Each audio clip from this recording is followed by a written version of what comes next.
Okay, today's lesson's on histograms.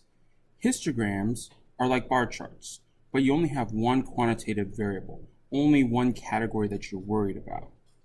Now with a histogram, it's like a bar chart, except the bars are put together.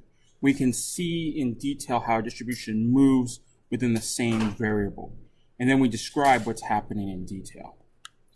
Now, we use intervals of equal size to display data. So that means if you're going to go like 1 through 5, you got to go by sets of 5 all the way through the entire histogram. So it's really important that you set up your intervals correctly. Now, a few ways to make a histogram, a few rules to keep in consideration. First of which, make sure you choose those equal intervals. So you kind of got to look at the data first.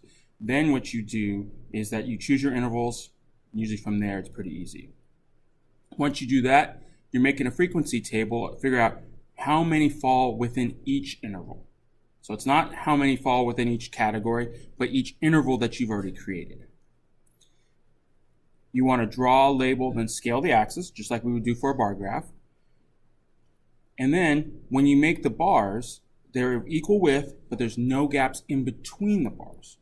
Okay, so in a bar graph, when we had multiple variables, you had gaps. This one, there's no gaps because it's all the same variable. So let's look at our example.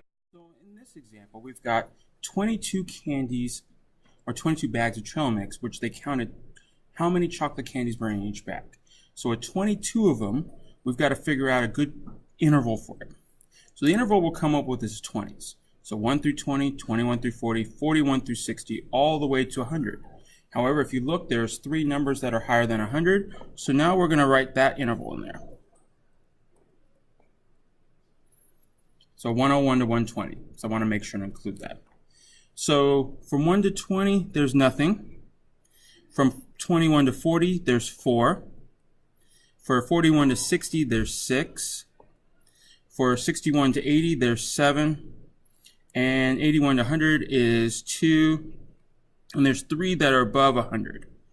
So we're going to use that as our frequency table to figure out our bars. Now, chocolate candies is our title. We have on the left-hand side how many of each interval we have, and then the intervals are at the bottom. 1 through 20 has 0, so I don't put anything there. 21 through 40 has 4, so I'm just going to try to draw that. 41 through 60 is 6.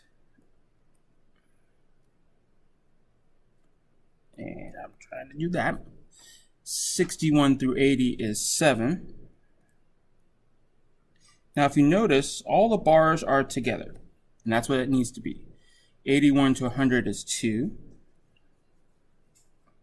And then I got to add my 101 to 120, and there's 3 of them. That would be a histogram. So I can see where more of the chocolate candies are, and I can make some inferences from the data. But you have to make a frequency table, and you have to make a chart.